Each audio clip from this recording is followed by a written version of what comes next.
Welcome to the Browne Report with State Senator Pat Browne, a program designed to highlight the issues and concerns that matter most to the residents of Lehigh, Northampton, and Monroe counties.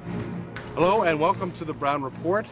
We are focusing a lot of our local shows over the past year on manufacturing. The Lehigh Valley, as you know, has a tremendous history in manufacturing.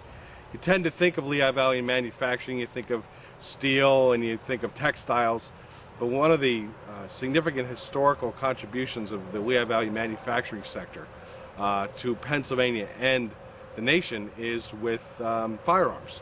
The Pennsylvania long rifle has a tremendous history in the Lehigh Valley, in Northampton County, in Bushkill Township, in a place called Jacobsburg. And we're at the Jacobsburg Historical Society today, up at the site where the Henry family started their manufacturing of Pennsylvania rifles here that was used in the War of 1812, was used in the Civil War and the Revolutionary War, and actually a tremendous tool for the frontiersmen as they expanded west across Pennsylvania. This is a tremendous asset that we have here in the valley to highlight the history, the colonial and the frontier expansion history of the Lehigh Valley, and I'm happy you joined us today. We will be joining Dave Ehrig, who's the president of the Historical Society, to take us through the Long Rifle Museum, and then we'll be going through the Henry Homestead to look at that as well. So thank you for joining us today. All right, we're inside the log cabin at the Long Rifle Museum, where the museum is located, and all the artifacts and the history of the family are here. Dave, I've been here before, but there's so much to this to remember about the history of the family and the significance of this region. I wanted to ask if you could just give us a rundown of some of the history of the family, and then we can go look at some of the things they manufactured. I'd appreciate that. Thank you, Senator Browne. And welcome everybody to Bolton, which is the name we like to call this area, and I'll explain briefly why as we go through the history. The Henry family is responsible for this corner of Northampton County becoming an industrial corridor. And if you take a quick look around the room, we call this our genealogy room, where we start with William Lancaster, or William Henry of Lancaster, who was a second-generation Scottish child who lost his father early in life and had to have a job. His mother apprenticed him off to a very famous gunsmith at the time, William Resser. And from that early beginning, that tutelage of not only learning how to build long rifles, but also read, write, use mathematics. There's a lot involved in building long rifles. That the family fortune began to change. Also, his friendship with General Washington at the time. George was just a Pat or a Dave or a Fred or a somebody else. Okay. But William and George hit it off. William became the head armorer to the failed Braddock expedition of French and Indian War time. Later served again on the successful Forbes expedition, and as you know, our eventual first president survived both of those conflicts and later led us to a successful revolt against Great Britain. So William of Lancaster, that's what we call him, William Henry of Lancaster, the first of the 5 generations of Henry gunsmiths, began a legacy in which he trained all his children to read, to write, to speak several languages, to understand math and higher math, also to understand the economy and the needs that were generated by a growing country. One of the needs, of course, was for tools. And one of the more important tools on the frontier was the flintlock long rifle. Now, quickly, going through history, we have the Henry family tree of gunsmiths over here. And I've already told you about William Henry I, or William of Lancaster, and his son, William Henry II, who is going to be apprenticed to a gunsmith at Christian Springs, which is just to the west of Nazareth. And this is going to take place after our Revolutionary War. The Henrys don't really make an impact in Nazareth until the 1800s. And then we have the sons, John Joseph Henry and William Henry III, working in the trade with the father, William Henry II, making guns for our federal government. Well, why did they decide to, since William Henry was from the center of the state, why did they decide to start their operations here in Lehigh Valley? Pure and simple. As Philadelphia grew and the roads leading out of Philadelphia led to Lancaster or up into the eastern area because of the Schuylkill or the Delaware rivers, now the overland route between these 2 points is going to pick up from Easton, Bethlehem, Allentown, Kutztown, Reading, and then finally on to Harrisburg. And this was a new market. Now, Moravians were peaceful people, and they didn't go about hurting the Indians, just the opposite. They welcomed the Indians into their fold. And so one looks at the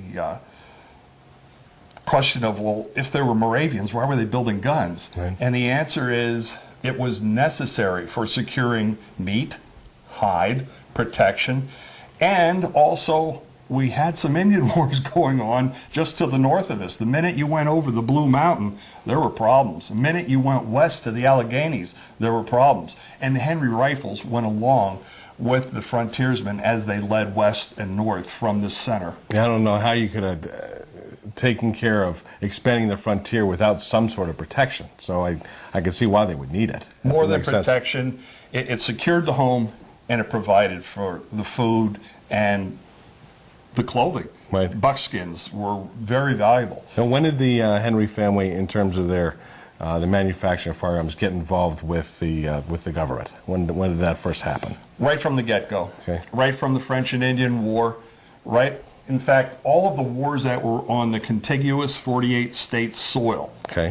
As we go from the French and Indian War through the Revolution, through the War of 1812, the Spanish-American War, the Civil War, all had Henry firearms.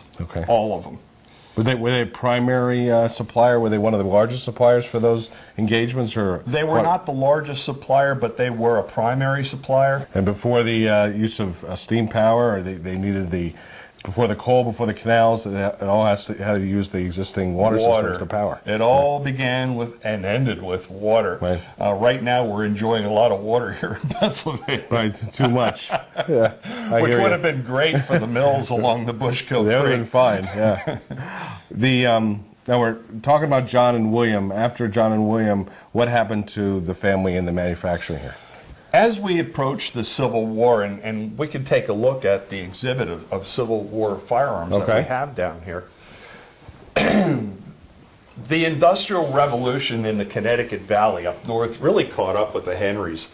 They didn't have the money and the resources to compete with the Connecticut Valley.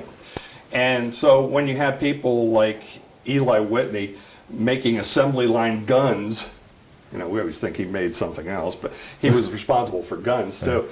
The Henrys couldn't keep up the production, and they were working with P.S. Justice down in Philadelphia to supply like 10,000 firearms. And remember, these are all being built one at a time.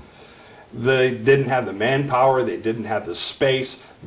At the maximum production, they could get out about 1,000 firearms in a month or 2 months' time. Couldn't they have expanded their manufacturing facility and just brought more people in to do that? They didn't have the water power. They didn't have the Connecticut River sitting here. And in time, by 1895, production had ceased. And they were still building guns. They built guns up to about 1907. But it was basically from parts, and they were doing a lot of repair work at that time. But the Henrys had moved on into other areas, other avenues. And these firearms are all used and made by the Henrys and used during the Civil War? These are not all made by the Henrys, but many of them are. And some of them are good examples of the type that the Henrys were building. You need to understand that Henry guns were utilitarian at best. They were meant to be used. And when a gun's used for a century, there's usually very few of them left for history to take a look at. Like anything else, it's going to wear down. It's going to break, and it's going to break. And because they were military, when conflicts were over, the military either would refit them into something else or just melt them down into plowshares. Do you have any idea how many firearms they supplied to the Union, I guess to the Union troops for the Civil War? About 10,000. All right. And you have a replica here, the manufacturing facility, which no longer exists, but it's a good thing for people to see. Built in 1812, actually finished in 1813. It was constructed to meet federal contracts. There were 80 men working in the final Bolton gun works, and they were basically using power from the Bushkill Creek to turn a very large gear on the inside of the shop, which would then allow people to saw, to shape, to grind, and to fit and to hammer into guns all of the raw materials that were fed into it from the local area. As I outlined before, bar iron was produced by the Henrys. In fact, they produced so much of it and made so many barrels from it that they supplied barrels to other gun makers like Nicholas Hawk, living up in Carbon County. What was the time? The timeline? building was in production until 1897. Okay, all right. And at that point, it became a storage warehouse. Cement was stored in it. But by 1946, it had badly fallen into disrepair. And at that point, after a survey was made of the historical site, it was razed for safety reasons. Okay. When folks come to visit us, they always want to know about, well, how did this get started? Well, obviously, the Henrys did not invent the Pennsylvania long rifle. That was an evolution that started in several different centers. One, Hickorytown, which today we know as Lancaster, right, probably one of the earliest centers. Allentown, Bethlehem, and right here in Northampton County, okay, in Christian Springs. So there were 3 early centers of long rifle evolution. And what happened in this evolution is we go from the European, in this case the German Jaeger, but okay, the European heavy short-barreled gun, right, which used to use a block of lead and a hammer to get a projectile down the barrel. Okay. And they were fairly accurate, but as you can see by the size of the hole in the top of it, the bore was quite large, took a lot of powder, a lot of lead, and farmers didn't have money. Farmers had things they could trade, grain, potatoes, buckskins, but they didn't have money. And so to function a gun, to make it operate, was very expensive, and they couldn't do that. Okay. They went to gunsmiths in this area and said, how can you help us? And what happened at the hands of the gunsmiths like Albrecht and Resser and the Malls and the Kuntzes and so many that lived in the Lehigh Valley, they took the native iron ore, wrought iron, and they stretched it out, which allowed them to make a smaller bore, a smaller hole in the gun. All right. Smaller hole means smaller bullet. Longer barrel allowed the primitive black powder to burn longer, create more energy, push the bullet out faster, and now you have the same energy that the old Jaeger used to have with a lot of powder and a lot of lead. As a side benefit, the longer sighting radius, see the sight way up there and the rear sight way down here? That gave you what they called a truer bead. In other words, a finer sighting ability. And these guns were accurate at further distances than were the Jaegers. You can see the craftsmanship in it and the detail that they put into the gun. It was...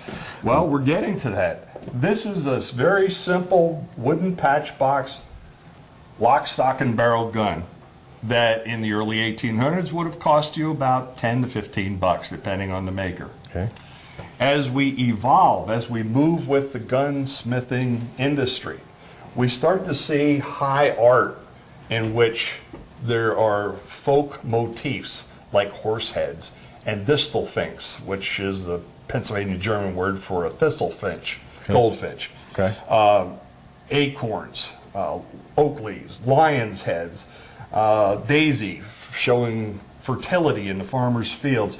These motifs were fitted to a particular gun, to a particular person, and everybody had an identity because of the long rifle they carried.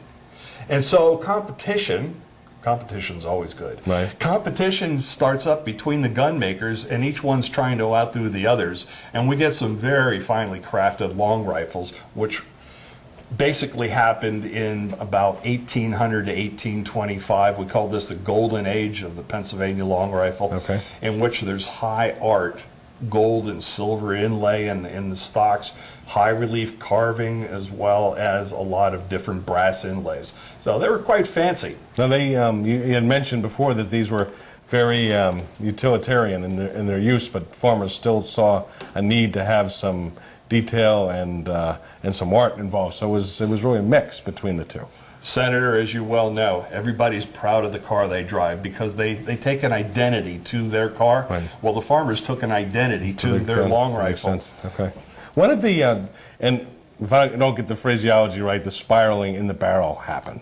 Was that part of the evolution here as well, in terms of accuracy of the bullet? This is going to shock a lot of people. Many of the early long rifles did not have rifling in them. They were smoothbore. And the farmers wanted that because they could either put birdshot down to go hunt turkeys and pheasants and things that fly, or they called it a buck and ball gun, in which they took a patch and a lead round ball and put it down the smoothbore and shot at close targets, deer, bear.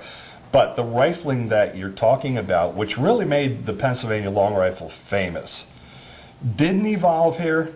It was something that came to us from Europe. Okay. You know, when they shot arrows in their longbows, they noticed that if you gave a spiral, a helix, to the feathers on the back of an arrow, the arrow would spin. Okay. Well, the gunsmith picked this up very early, Right. and realized that if you would spin the bullet, it was more accurate. But it was expensive and time-consuming to put in a gun. So a lot of the guns didn't have it. Okay. But if you were a frontiersman, you never left home without it. Right. Because you put your life on the line, and you had to have an accurate rifle. Now, the only way you had an accurate rifle was to pay for the rifling. Earlier, I told you could buy a $10 lock, stock, and barrel gun. Right. Well, that gun wasn't rifled. If you wanted rifling, you had to add another $2. Okay. And what did you get for $2?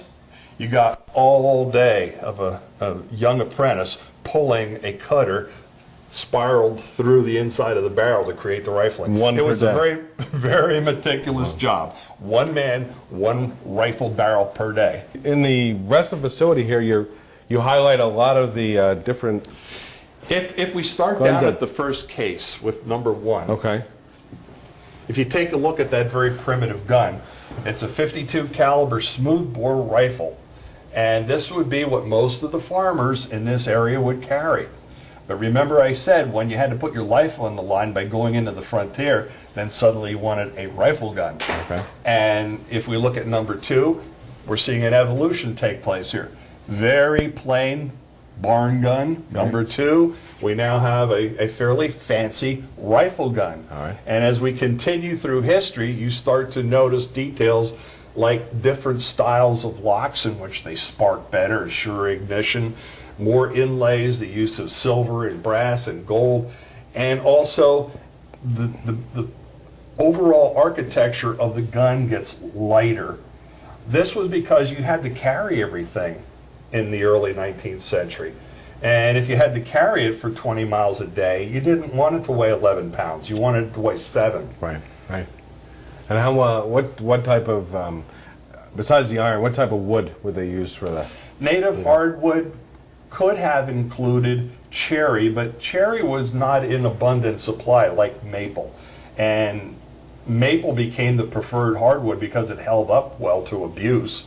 And also it has figure, we call it curl, striping. Okay. And curly maple becomes probably iconic with the Pennsylvania long rifle. Okay. You also have an exhibit over in the middle regarding the expansion of the manufacturing across the state. I saw that. I'm sure it's great for the kids to see this when they come in. The different schools of. Pennsylvania is a huge state. Geographically, it's cut by the Appalachian Mountains Right. from north to south. And this prevented a lot of early farming from moving because all this land to the west was given to the Indians. Stay out of here. Right. So we farmed the Lehigh Valley Okay. until our population began to increase to the point, and the Penn family knew this, that we had to have more territory. And we're all familiar with the walking purchase. That's and right. what happened there. Right. But as we move across the Blue Mountain, now we're stopped by the Susquehanna River. Okay. And then suddenly we have this huge expanse, this transportation network up the Juniata or up the Susquehanna, and the long rifle moves west with the people. The rumor has it you had a a governor here that was touring a little while ago during my earlier part of my career. Wasn't Governor Ridge here to tour the facility Yes. at one time? I I have to admit, Tom's an old friend of mine. Okay, all right. And we duck hunted down in Harrisburg together and talked about Jacobsburg. Yes, the governor is a wonderful man. And because of his keen interest, not only in history, but in the use of these firearms, the Bolton Gun Works and the Jacobsburg Historical Society had a special spot in his heart. Yeah, and he still talks about it very fondly. And he should. This is a tremendous asset not only for the Lehigh Valley, but the whole state, because it, as you had explained, it tells the story, a lot of the story of the history of Pennsylvania and how it expanded westward and what we needed to do that. And one of the things that I'm doing right now in honoring that, because of the importance of what happened here and the manufacturing of the rifles here, is to designate the Pennsylvania rifle as the official firearm of the Commonwealth. And you can see why, because without this very important tool, it would have been really difficult for us to expand as a state and be as successful as we are. We built it. It evolved here at the hands of our own craftsmen, and it is a symbol of Pennsylvania. Yeah, in so many regards. But you're the one who keeps it alive, David. I wanted to thank you for the opportunity to be here. I wanted to take, before we finish up, to spend a couple minutes over at the other part of this facility, the home of the Henrys, that's about 100 yards from here, because it's such a beautiful depiction of what it was like living at that period of time. And if you could take us over, that would be great. I'd love to. Thank you. Thank you. American history coming to this. We had an opportunity to walk over from the manufacturing facility. About 100 or so yards from here is where John Joseph Henry, which is the third generation, hopefully I got that right, or fourth of the Henrys? Third in the line as we follow Third it. in the line, who built this house in the 1800s. And I love clocks. So we were walking up from the first floor to the second floor up the stairs, and there's this gorgeous clock standing up there, and we were talking about the clock and what the history is. And I'd be happy, Senator, to tell you a little bit about this clock. And it's fun for how we look at history and how the family saved history. This clock was made by David Weatherly of Philadelphia, and he was a clockmaker in Philadelphia in the early 1800s. We know that he had a shop 2 or 3 doors down from John Joseph's shop in Philadelphia. John Joseph came home to Bolton in 1822. This home was built in 1832, 1834 for his wife Rebecca, who was a Philadelphia belle, and she lived in the building that you just saw for about 10 years and said, "Build me a home that I'm used to." Okay. And if you took this window out that you're standing next to, you can see how this could have been a shared wall in a townhome in a row in Philly. Well, David Weatherly and John Joseph were neighbors, and one could think, well, perhaps this clock has been in the family since that period of time and made the move from Philadelphia. We actually have documentary evidence that Dr. Thomas Stites, who was the first family descendant who was not a gunsmith to own this house. Granville Henry was the last gunsmith. Granville's daughter, Mary Adelaide, married Dr. Thomas Stites, and they lived here. Their daughter, Mary Henry Stites, is the one who left the house to the society in 1989. Dr. Stites knew someone who had this clock, and upon hearing the story, we don't know exactly what transpired, but the clock came here to Bolton. So we're delighted to have it here, yeah. And we wind it. This is the only clock you'll find in Northampton County of its age in a museum that you can hear chime.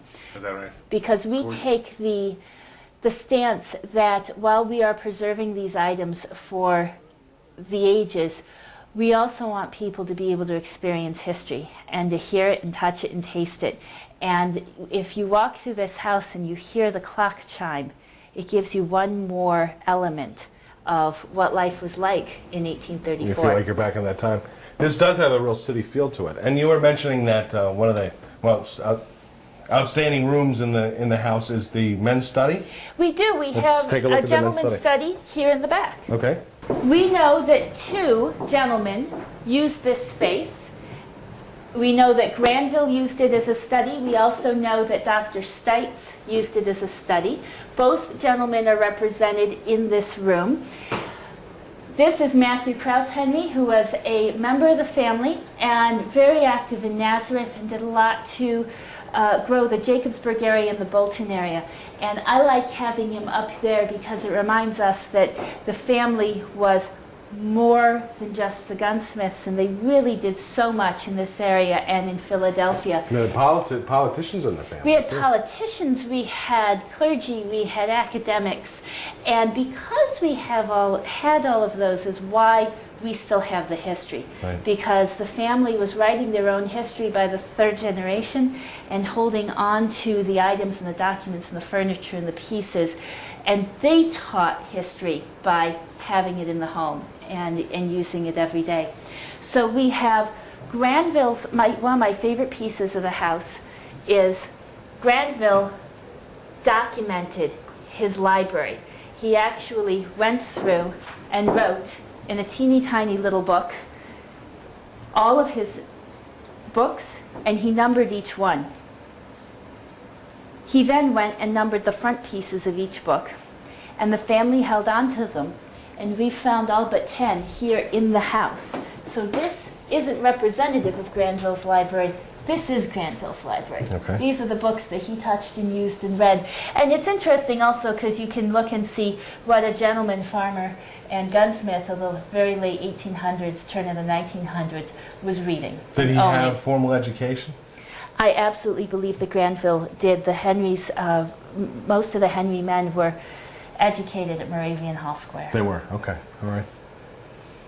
Well, no video games or big screen TVs in here. None of those, and we love this room for that reason. And books were very important to the Henrys in general, and education. Many of the women in later generations were school teachers, including Mary Stites herself. Every single one of these cupboards now holds books. We've gathered them, we've moved them from other places, and you can see we have a little bit of everything in new books and old books and books in different states of repair, and from Beatrice Potter to Shakespeare.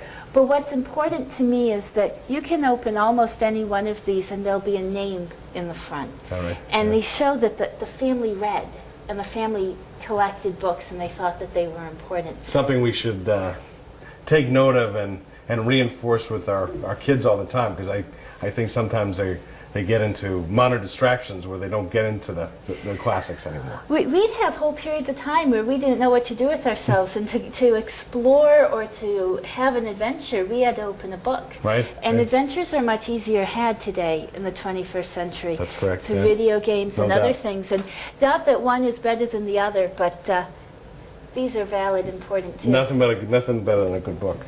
Well, I wish we had more time. Senator, we're delighted for the time you gave us It's today. the 30-minute show restricts our ability to show everything at a facility like this, but I wanted to thank you for everything you do here to preserve the history here in Northampton County. Such an important family that made so many contributions to our area and to the state, and what you do here is extraordinary, so thank you. Thank you. Well, that's all we have for our show today. I wanted to thank Dave Ehrig and Lindsay Browne, both of the Jacobsburg Historical Society and here at the Henry Homestead and the Pennsylvania Long Rifle Museum, for showing us this manufacturing asset, this historical manufacturing and homestead historical asset here in the Lehigh Valley. If you want to find out more about the Jacobsburg Historical Society, if you want to visit, anytime you're driving up north of 33 or south 33, please stop by. They'll welcome visitors here for their openings of the museum and the homestead. And if you have any issues regarding state government that you need help with our office from, please log into our website or call our district operations. That information will be on the screen immediately after the show. Thank you again, and join us for another edition of the Browne Report.